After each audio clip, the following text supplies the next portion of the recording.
Hello, friends. Hope you are all safe and healthy.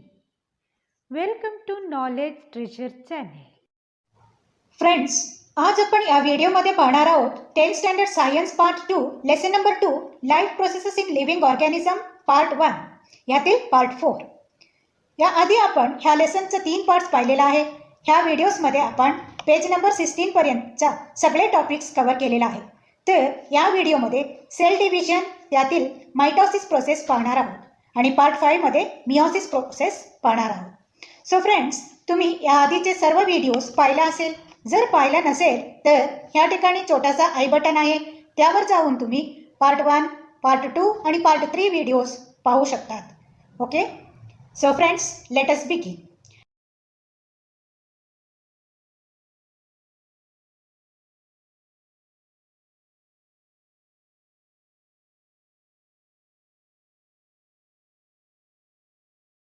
आतापर्यंत आपण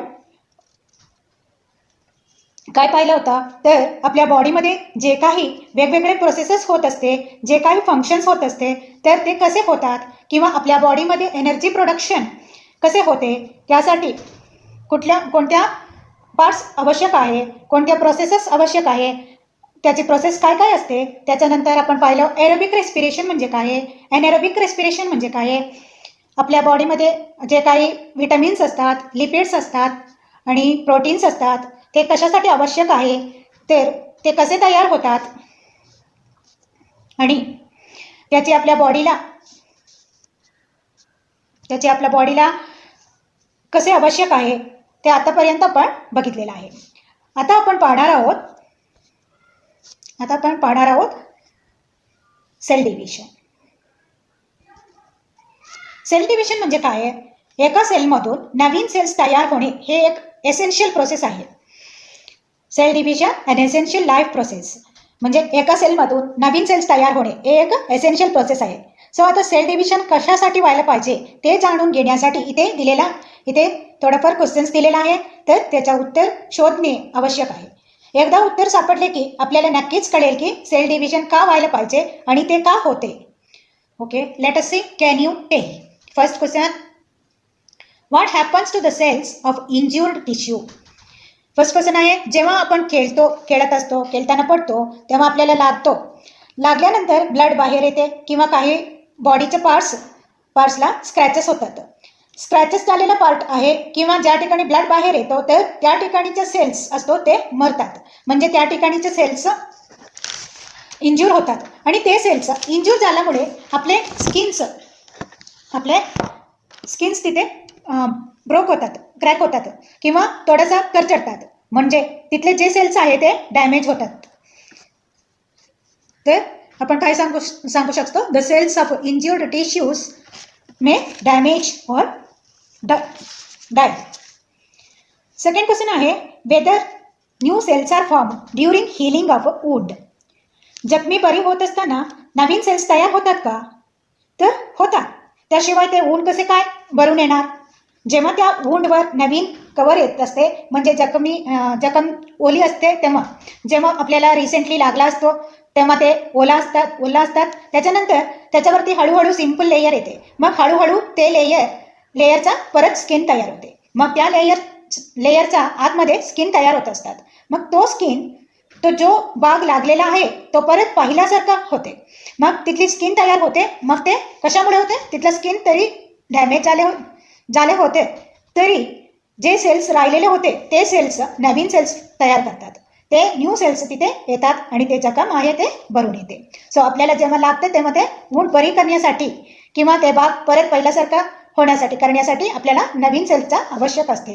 त्यामुळे नवीन सेल्सचा तयार करण्यासाठी सेल डिव्हिजन होणे आवश्यक असतात, कारण सेल डिव्हिजन झाल्याशिवाय नवीन सेल्स तयार होत नाही. ओके, त्याच्यानंतर आपण बघूया third question. Do the plants get injured when do we pluck the flowers? How are those wounds healed? जेव्हा आपण प्लांट्सचा फ्लॉवर्स तोडतो तेव्हा प्लांट्ससुद्धा असं इंज्युर होत असते का? किंवा त्यांना आता फ्लॉवर प्लक केल्यावर त्यांना जखम होत असते का? ते कशी काय भरून येते? एक तर आधी पहिला असा कन्सिडर केला जातात की प्लांट्सला नर्वस सिस्टम नाही आहे, नर्वस सिस्टम नसले तर आपल्याला कळणार कसे आपल्याला लागले किंवा सेन्सेशन नाही आहे. आपल्याकडे आहे नर्वस सिस्टम आहे, त्यामुळे कळते की आपल्याला लागले, भाजले किंवा हे गरम आहे, हे कोल्ड आहे, हे सगळं आपल्याला कसं कळतं? नर्वस सिस्टममुळे आपल्याला कळते. मग जर प्लांट्सला नर्वस सिस्टम नाही आहे म्हणजे आधी असे मानले जाईल नर्वस सिस्टम नाही आहे. मग तर प्लांट्सला कसं काय कळणार लागले की नाही ते? पण आता असं डिस्कवर झाले की प्लांट्सला सुद्धा सेन्सेशन असतात, म्हणजे प्लांट्सला लागलेला कळते असं रिसेंटली डिस्कवर झालेलं आहे. आणि हे जे इंज्यूर झालेला पार्ट आहे, जेव्हा आपण फ्लावर तोडतो तेव्हा झालेला इंज्यूर कसे काय भरून येते? मग प्लांट्समध्ये सुद्धा सेल डिव्हिजन होत असते, नवीन सेल्स होत असते आणि ते इंज्यूर भरून येते. त्याच्यानंतर बघूया आपण fourth question. How does the growth of any living organism occur? Does the number of cells in their body increases? If yes, how? त्याच्यानंतर आहे इथं त्यांनी असं विचारले की लिव्हिंग ऑर्गॅनिझम्समध्ये ग्रोथ कशा प्रकार होत असते आणि हे जे ग्रोथ होत असताना सेल्सचे नंबर इन्क्रीज होते का? होत असेल तर कसे होत असतात? एकतरी लिव्हिंग ऑर्गॅनिझम्समध्ये ग्रोथ होण्यासाठी सेल्स इन्क्रीज होणे गरजेचं आहे, कारण जेव्हा सेल्स रेग्युलरली डिवाइड होणार, न्यू सेल्स फॉर्म होणार, तेव्हाच आपल्या बॉडी ग्रोथ होणार. त्याच्यामुळे सेल्सचं डिव्हिजन होणे, नवीन सेल्सचं तयार होणे हे आपल्या ग्रोथसाठी व्हेरी इम्पॉर्टंट आहे. हे जे सेल डिव्हिजन आहे ते आपल्या ग्रोथसाठी खूप इम्पॉर्टंट आहे. तर ते आपल्या टिश्यू आहे त्याचा रिजनरेट करण्यासाठी किंवा हे जे आपल्याला लागते ते भरून काढण्यासाठी सुद्धा सेल डिव्हिजन इम्पॉर्टंट आहे. नेक्स्ट आहे question number 5. How the new individual of a species is formed from existing one of same species? Naveen individuals of a species कशी तयार होत असतात फ्रॉम ओल्ड जनरेशन, आणि ते सेम कशी काय असते? तर रिप्रोडक्शन मेथडने होत असते. आता रिप्रोडक्शन सेक्शुअल असेल किंवा एसेक्शुअल असेल, तर हे जे रिप्रोडक्शनबद्दल आपण नेक्स्ट चॅप्टरमध्ये बघणार आहोत, परंतु इथे सेल डिव्हिजन कसे होते ते जाणून घ्यायचे आपल्याला. Cell division is one of the very important properties of a cells and living organisms. Cell division होणे हे सेल्समधला आणि लिव्हिंग ऑर्गॅनिझम्समधला इम्पॉर्टंट प्रॉपर्टी आहे. Due to this property only a new organism is formed from existing one. A multicellular organism grows up and emaciated body can be restored. जे आहे ते ऑर्गॅनिझम्समधून एक नवीन ऑर्गॅनिझम्स फक्त या प्रॉपर्टीमुळेच तयार होते आणि त्याचबरोबर मल्टीसेल्युलर ऑर्गॅनिझमचं ग्रोथ होते आणि वीक झालेला बॉडी पार्ट सुद्धा रेस्टोर होते. जसे आपल्याला लागलेला आहे, इंज्युअर झालेला आहे, तो सेल डिव्हिजनमुळेच रेस्टोर होते. त्याच्यानंतर सेल डिव्हिजन झाल्यामुळे त्या वुंड झालेला पार्ट, लागलेला पार्ट भरून येत असते. त्याच्यानंतर आपण बघूया, there are 2 types of cell division as mitosis and meiosis. Cell डिव्हिजन्समध्ये 2 टाइप्स आहे, मायटोसिस आणि meiosis. Mitosis occurs in somatic cells and stem cells of the body, whereas meiosis occurs in germ cells. तर somatic cells आणि stem cells म्हणजे काय आहे? तर आता मियोसिस आहे ते जर्म सेल्समध्ये होते. जर्म सेल्स म्हणजे कोणते? जसे की स्पर्म्स आहे आणि एग सेल्स किंवा ओवम आहे, ते म्हणजे जर्म सेल्स. हे सेल्स सोडून जे इतर सेल्स आहे, म्हणजे रिप्रोडक्टिव्ह सेल्स सोडून जे इतर सेल्स आहेत त्यांना आपण स्टॅम सेल्स किंवा सोमॅटिक सेल्स असे म्हणतो.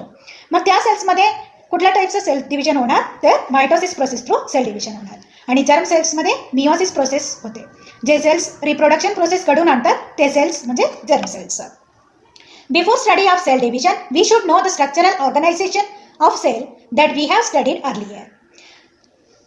सेल डिव्हिजनचं स्टडी करण्याच्या अगोदर आपल्याला सेल्सचं स्ट्रक्चरल ऑर्गनायझेशन कसं असतात हे जाणून घ्यायला पाहिजे.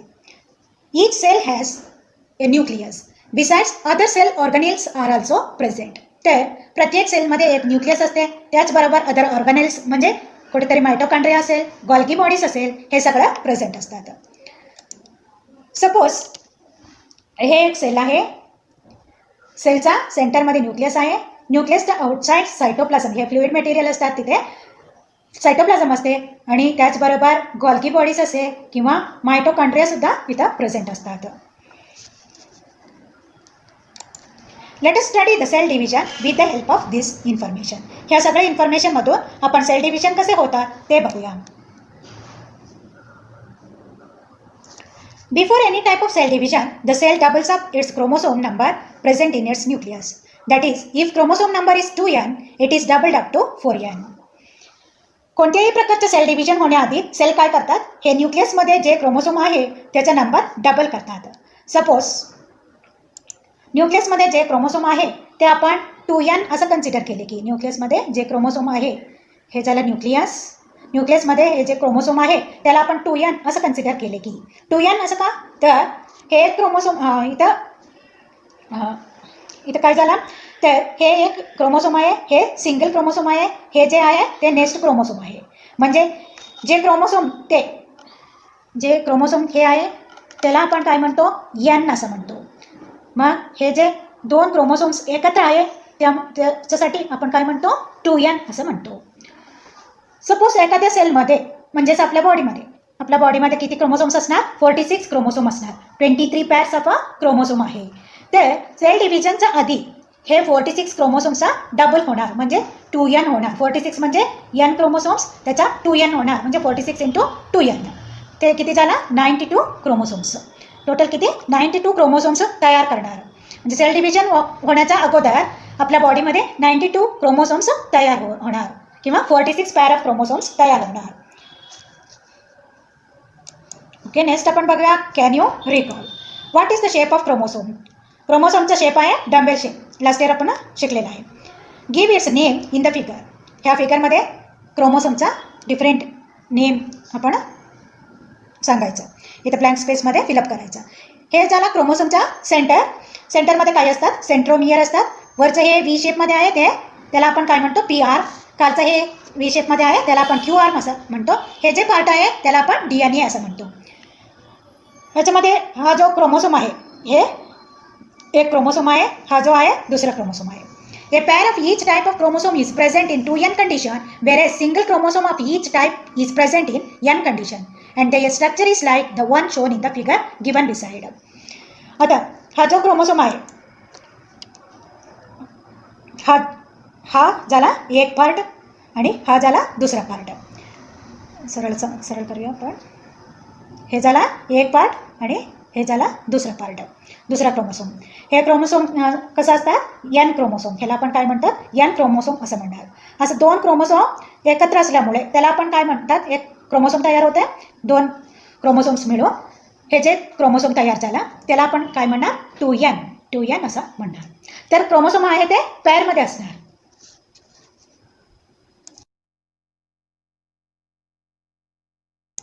त्याच्यानंतर आपण बघूया मायटोसिस प्रोसेस नेमका कशी होते. तर मायटोसिस प्रोसेसमध्ये दोन मेन स्टेप्स आहे आणि त्यातला पहिल्या स्टेप म्हणजे कॅरिओकिनेसिसमध्ये परत 4 फेसेस आहे. पहिला आहे प्रोफेस, दुसरा आहे मेटाफेस, तिसरा आहे एनाफेस आणि चौथा आहे टिलोफेस. तर ह्या स्टेप्स इझिली आपण आपल्या मेमरीमध्ये ठेवण्यासाठी आपण एक ट्रिक वापरू शकतो. ते म्हणजे आपण एक कोड फॉर्ममध्ये ते आपण आपल्या मेमरीमध्ये ते ठेवू शकतात. What is that code for, PMAT. P म्हणजे काय, प्रोफेस, M म्हणजे मेटाफेस, A म्हणजे एनाफेस, T म्हणजे टिलोफेस. असं आपण एक सिंपल कोड वापरून ह्या मायटोसिसच्या 4 स्टेप्स, मायटोसिसमधल्या कॅरिओकिनेसिसच्या 4 स्टेप्स इझिली आपण मेमरीमध्ये ठेवू शकतो. So let us begin mitosis. आता मायटोसिस सेल डिव्हिजनचे एक टाईप आहे. Somatic cells and stem cells divide by mitosis.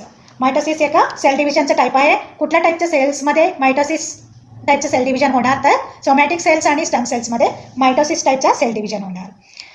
Mitosis is completed through 2 main steps. तर मायटोसिसमध्ये 2 मेन स्टेप्स आहे. ते म्हणजे those 2 steps are karyokinesis nuclear division and cytokinesis cytoplasmic division. तर ते काय आहे, कॅरिओकिनेसिस म्हणजे न्यूक्लिअर डिव्हिजन, सायटोकिनेसिस म्हणजे सायटोप्लाझ्मिक डिव्हिजन. आता ह्या सेलमध्ये इथं हे सेल हे न्यूक्लिअर डिव्हिजन होते त्याला आपण काय म्हणतो, कॅरिओकायनेसिस असं म्हणतो. तर हे सायटोप्लाझ्मिक डिव्हिजन होते, सायटोप्लाझमचा डिव्हिजन होते. इथं सायटोप्लाझम आहे त्याच्या आपण डिवाइड होते त्याला आपण काय म्हणतो, सायटोप्लाझ्मिक डिव्हिजन, त्याला सायटोकिनेसिस असं म्हणतो.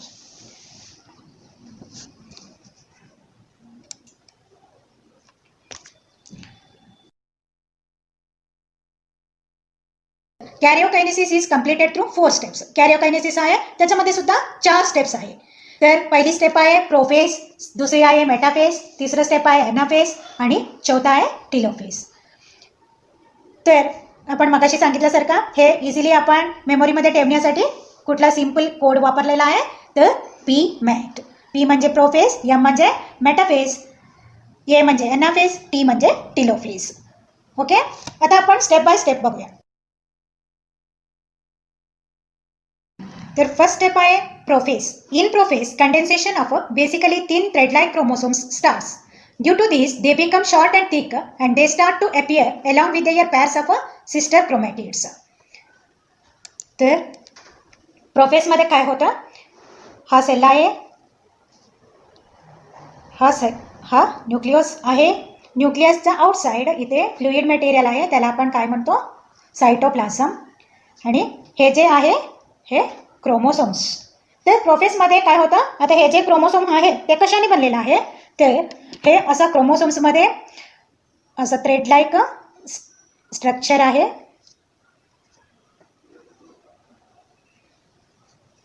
ह्या प्रोसेसमध्ये काय होते तर हे जे थ्रेड लाईक स्ट्रक्चर्स आहे त्याचं कंडेन्सेशन होते. म्हणजे हे जे 3 थ्रेड लाईक दिसते ते एकदम घट्ट होतात, जवळजवळ यायला सुरू होते आणि घट्ट होतात आणि अशा प्रकारे एक स्ट्रक्चर तयार होते.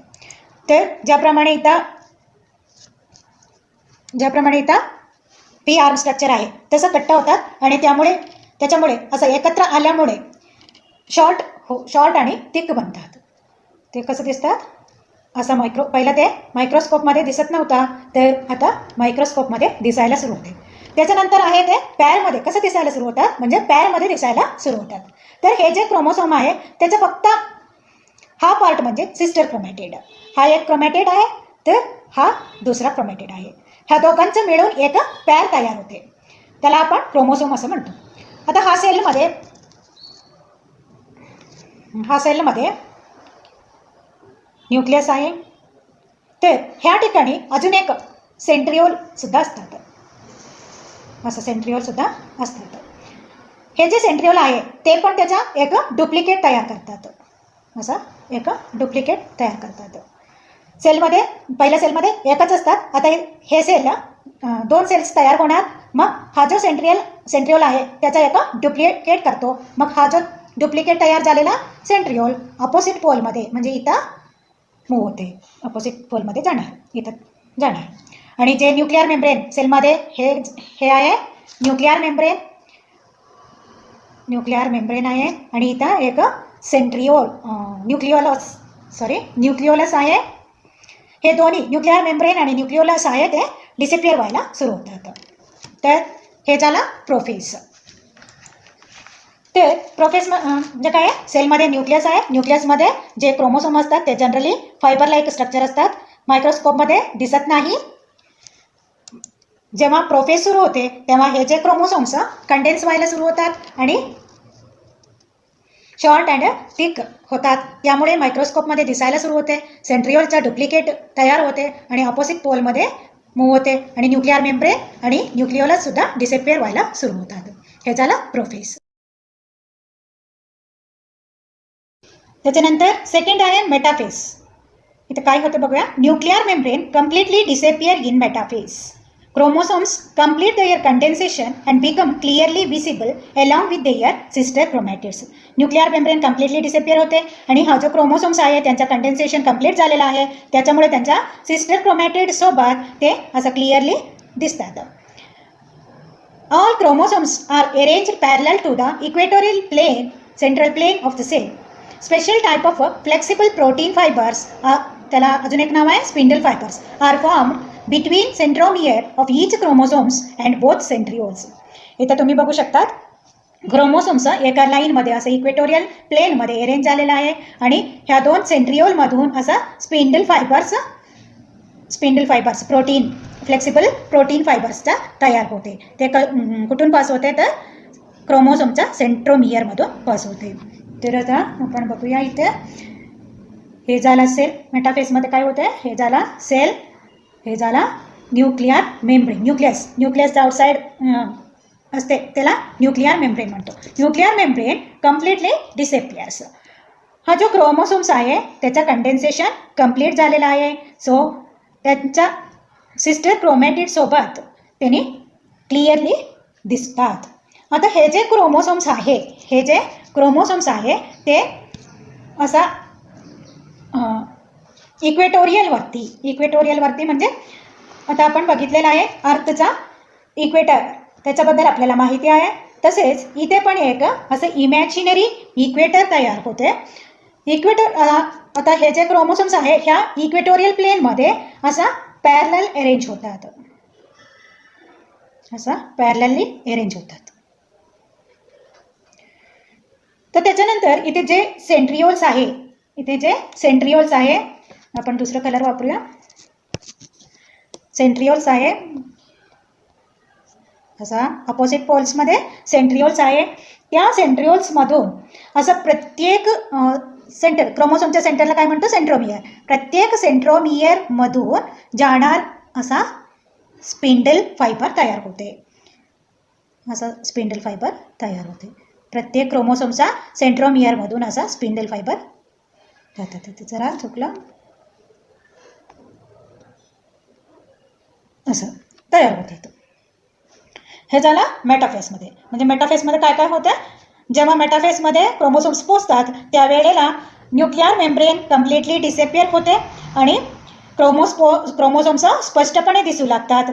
ते क्रोमोसोम्स त्यांच्या इक्वेटोरियल प्लेनमध्ये पॅरलली इक्वेटोरियल प्लेनमध्ये असा एक लाईनमध्ये अरेंज होतात. आता स्पिंडल फायबर सुद्धा फॉर्म होतात. हे झालं मेटाफेस. त्याच्यानंतर थर्ड स्टेप आहे anaphase. In anaphase centromeres split and thereby sister chromatids of each chromosomes separate and they are pulled apart in opposite direction with the help of spindle fibres. आता आपण मगाशी metaphase बघितला. मेटाफेसमध्ये काय होतं, sale असं असतं, इथं क्रोमोसोम्स इक्वेटोरियल प्लेनमध्ये अरेंज झालेला आहे आणि स्पिंडल फायबर्स सेंट्रिओल्स असा ऑपोजिट पोलमध्ये असणार. हे जे सेंट्रिओल्स कडून स्पिंडल फायबर्स तयार होते आणि हे जे स्पिंडल फायबर्स आहे ते क्रोमोसोमच्या सेंट्रोमियरमधून असा पास झालेला आहे, असं तयार झालेला आहे. सेंट्रोमियरच्या थ्रू फायबर्स, स्पिंडल फायबर्स असा पास झालेला आहे. आता इथे अनाफेसमध्ये काय होतंय, तर ह्या क्रोमोसोमच्या सिस्टर क्रोमॅटिड्स आहे, तर ह्याला आपण म्हणतो सिस्टर क्रोमॅटिड्स. हे झाला फर्स्ट सिस्टर क्रोमॅटिड्स, हे झाला अजून एक सिस्टर क्रोमॅटिड्स. ह्या सिस्टर क्रोमॅटिडला ह्या सेंट्रिओल स्वतःकडे खेचून घेते.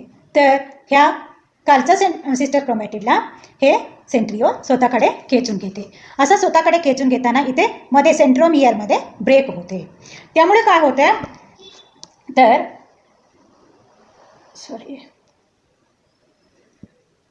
सेल आहे, सेंट्रिओल्स आहे, क्रोमोसोम्स इक्वेटोरियल प्लेनमध्ये असा अरेंज झालेला आहे आणि सेंट्रिओलपासून असं फायबर्स, स्पिंडल फायबर्स सेंट्रोमियरमधून असं पास झालेला आहे. तर सिस्टर क्रोमॅटिडला म्हणजे ह्या सिस्टर क्रोमॅटिडला ह्या सेंट्रिओल स्वतःकडे खेचून घेणार, ह्या सिस्टर क्रोमॅटिडला ह्या सेंट्रिओल स्वतःकडे खेचून घेणार. तर इथे मध्ये सेंट्रोमियरमध्ये ब्रेक होते. तर ह्या वरच्या हे सेंट्रिओल आहे, हे सिस्टर क्रोमॅटिड ह्या सेंट्रिओलकडे पुल होणार. असं सगळं क्रोमोसोमच्या ह्या वरच्या आर्म सिस्टर क्रोमॅटिड ह्या सेंट्रिओलकडे मूव्ह होणार. तर कालचा हे सिस्टर क्रोमॅटिड आहे ते ह्या सेंट्रिओलकडे मूव्ह होणार. तर इथे आपण बघू शकतो separated sister chromatids are called as daughter chromosomes. Chromosomes being pulled appear like a bunch of banana. असं आता इथे आपण बघू शकतो मग कसं दिसतात ते.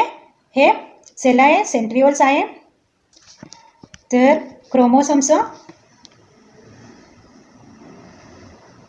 स्पिंडल फायबर ह्या सिस्टर क्रोमॅटिडला स्पिंडल फायबर असा ओढून घेते. असंच राहिलेला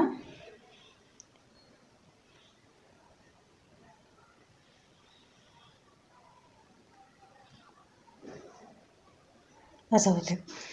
ह्या क्रोमोसोम्स ह्या सिस्टर क्रोमॅटिड्सला ह्या सेंट्रिओल्स स्वतःकडे ओढून खेचून घेतात आणि ह्या सिस्टर क्रोमॅटिड्सला ह्या सेंट्रिओल स्वतःकडे ओढून घेतात. असं सेपरेट झालेल्या सिस्टर क्रोमॅटिड्सला काय म्हणतो तर डॉटर क्रोमोसोम्स असे म्हणतो. मग क्रोमोसोम्स असं फुल होताना कसे दिसते ते बनानाचं बंच कसं दिसतात, बनानाच्या बंचकडून क्रोमोसोम्स बनाना सेपरेट करताना कसं दिसते तसंच हे सेपरेट झालेल्या क्रोमोसोम्स दिसतात, बनानाचा बंच सारखं दिसतात. In this way each set of chromosomes reach at 2 opposite poles of the cell. अशा तऱ्हेने ह्या सिस्टर क्रोमॅटिड्स ह्या पोलकडे जाणार, ह्या सिस्टर क्रोमॅटिड्स ह्या पोलकडे जाणार, म्हणजे ते ऑपोजिट साईडला जाणार. इथे पण तुम्ही ह्या फिगरमध्ये तुम्ही बघू शकतात, हे सिस्टर क्रोमॅटिड्स ह्या पोलकडे जाणार, ह्या सिस्टर क्रोमॅटिड्स ह्या पोलकडे जाणार. त्याच्यानंतर टिलोफेस. आता टिलोफेस आहे ते प्रोफेसचं एक्झॅक्ट ऑपोजिट आहे, म्हणजे प्रोफेसमध्ये जे काय घडलं आता त्याचा ऑपोजिट कुठे घडणार आहे तर ते टिलोफेसमध्ये घडणार आहे. आता आपण बघूया टिलोफेसमध्ये काय काय होते ते. The chromosomes which have reach at opposite poles of the cell now start to decondense due to which they again become thread-like thin and invisible. Nuclear membrane is formed around each set of chromosomes reached at the poles. So आतापर्यंत आपण काय काय बघितलं. एनाफेसमध्ये काय झालं होतं, एनाफेसमध्ये काय झालं होतं, हे जे सेंट्रिओल्स आहे तर त्याच्यामधून असं स्पिंडल फायबर्स क्रोमोसोमचा सेंट्रोमियरमधून पास झालेला होता. तर हे त्यांच्या स्पिंडल फायबर्स थ्रू हे सिस्टर क्रोमॅटिड्स आहे त्याला स्वतःकडे असा खेचलेला होता. असं सेपरेट झालेला क्रोमोसोम्स आहे त्यांना आपण डॉटर सेल असं म्हणतो. आता हे कम्प्लीट सेपरेट झालेलं आहे. मग आता टिलोफेसमध्ये काय होणार तर हे जे सेपरेट झालेला क्रोमोसोम्स आहे तर ते प्रोफेसच्या आधीच्या कंडिशन्समध्ये कसं होतं तसे, म्हणजे जे 3 थ्रेड लाईक इथं आपण प्रोफेसच्या आधीच्या कंडिशनमध्ये क्रोमोसोम्स कसं होता 3 थ्रेड लाईक स्ट्रक्चर होता तसे डिकंडेन्स होणार. इथे पण आपण टिलोफेसमध्ये बघू शकता क्रोमोसोम्सचा 3 थ्रेड लाईक असा डिकंडेन्स झालेला आहे आणि इनव्हिजिबल होणार आहे. आता आपण प्रोफेसमध्ये काय झालं होतं तर न्यूक्लिअर मेम्ब्रेन, हे जे न्यूक्लिअर मेम्ब्रेन होता ते डिसअपिअर झाला होता. आता टिलोफेसमध्ये काय होणार तर या क्रोमोसोमच्या अराउंड परत न्यूक्लिअर मेम्ब्रेन एपियर होणार. सो आता ॲक्च्युअल सेल डिवाइड झालेला आहे. आता इथे आता इथे 2 सेपरेट झालेला आहे. आता हे जे न्यूक्लियाई आहे सेपरेट झालेला न्यूक्लियाई आहे त्यांना डॉटर न्यूक्लियाई असे म्हणतात. 2 डॉटर न्यूक्लियाई तयार झालेला आहे. त्याचबरोबर त्याच्यानंतर आपण बघूया Thus 2 daughter nuclei are formed in a cell. Nucleolus also appears in each daughter nucleus. Spindle fibers completely disappear. असा 2 डॉटर न्यूक्लियाई तयार झालेला आहे. त्याचबरोबर न्यूक्लिओलस अपियर झाला आणि स्पिंडल फायबर्स होता सेंट्रिओलमधून असं स्पिंडल फायबर होता ते पण आता डिसअपियर झालेला आहे. फायनली असा स्ट्रक्चर तयार झालेला आहे. आता काय डिवाइड व्हायचं राहिलेलं आहे तर न्यूक्लियस पण 2 तयार झालेला आहे, फक्त सायटोप्लाझम डिवाइड व्हायचं राहिलेलं आहे. सो आता ते सेपरेट होणार. कसं सेपरेट होणार तर नेक्स्ट स्टेपमध्ये ते सायटोकिनेसिस प्रोसेस थ्रू सायटोप्लाझमचा डिवाइड होणार. हे झालं टिलोफेस.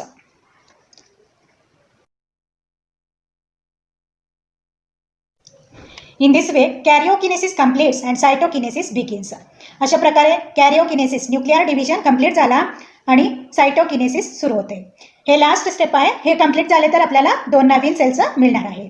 The cytoplasm divides by cytokinesis and 2 new cells are formed which are called as daughter cells. सायटोकिनेसिसमध्ये सायटोप्लाझम डिवाइड होणार आहे आणि 2 नवीन सेल्स तयार होणार, त्याला आपण डॉटर सेल्स असे म्हणतो. In this process A notch is formed at the equatorial plane of the cell which deepens gradually and thereby 2 new cells are formed. मग ह्या प्रोसेसमध्ये काय होणार, इथे हे 2 डॉटर न्यूक्लियाई आहेत ते पुल करणार आणि इथे एक नॉच तयार होणार आणि हे नॉच हळूहळू असा कमी होत जाणार आणि ते इथं ब्रेक होणार आणि 2 नवीन सेल्स तयार होणार. हे झाला लिव्हिंग ऑर्गॅनिझम्समध्ये. However in case of plant cells instead of notch a cell plate is formed exactly along midline of the cell and thus cytokinesis is completed.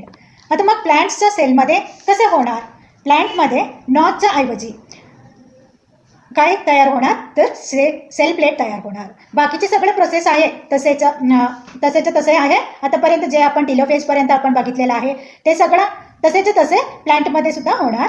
फक्त ह्या नॉचच्या ऐवजी प्लांट सेलमध्ये काय होते तर प्लांट सेलमध्ये त्या सेलचा एक्झॅक्ट सेंटरमध्ये एक सेल प्लेट तयार होणार आणि तिथून ते ब्रेक होणार आणि 2 नवीन सेलचा तयार होणार. तर अशा पद्धतीने आपला मायटोसिस आहे. Mitosis is essential for growth of the body. Besides, it is necessary for restoration of emaciated body, wound healing, formation of blood cells, etc. Mitosis हे आपल्या बॉडीच्या ग्रोथ होण्यासाठी आवश्यक आहे. का तर मायटोसिस सेलमुळे सेल डिवाइड होते, त्याच्यामुळे नंबर ऑफ सेल्स इन्क्रीजेस. त्याचबरोबर आपल्या बॉडीमधला इंज्यूर झालेला पार्ट रिस्टोर करण्यासाठी, त्याचबरोबर ज्या ठिकाणी वूंड झालेला आहे ते भरून होण्यासाठी, आपल्या बॉडीमध्ये जे ब्लड सेल्स आहे ते पण नवीन तयार करण्यासाठी मायटोसिस प्रोसेस हे गरजेचं आहे. तर आतापर्यंत आपण सोमॅटिक अँड स्टर्म सेल्समध्ये सेल डिव्हिजन कसे होतात ते बघितलं. आता नेक्स्ट व्हिडिओमध्ये जर्म सेल्समध्ये मियोसिस सेल डिव्हिजन कसे होतात ते बघणार आहोत. सो फ्रेंड्स, आय होप तुम्हाला हा व्हिडिओ आवडला असेल. तर नक्कीच व्हिडिओला लाईक करा, शेअर करा आणि त्याचबरोबर चॅनेलला सबस्क्राईब करा आणि बेल आयकॉनला क्लिक करा. म्हणजे जेव्हा जेव्हा मी ह्यासारखे नवीन व्हिडिओ अपलोड करेन तेव्हा तुम्हाला त्याचं नोटिफिकेशन मिळत राहील. आणि त्याचबरोबर खाली कमेंट करायला विसरू नका. फ्रेंड्स, तुम्हाला तर माहितीच आहे या चॅनेलवरती 10th स्टँडर्डचे सर्व व्हिडिओज अवेलेबल आहे. आणि हे सगळे व्हिडिओ पाहण्यासाठी डिस्क्रिप्शन बॉक्समधील जे लिंक आहे त्याचा यूज तुम्ही करू शकतात किंवा मित्रमैत्रिणींनासुद्धा देऊ शकतात. सो फ्रेंड्स, आय होप की हे सगळे व्हिडिओज तुम्हाला हेल्पफुल आहे, युजफुल आहे. So friends, let us conclude on today's topic. We'll meet on next video with a new topic. Thank you for watching this video. See you in the next video. Bye bye.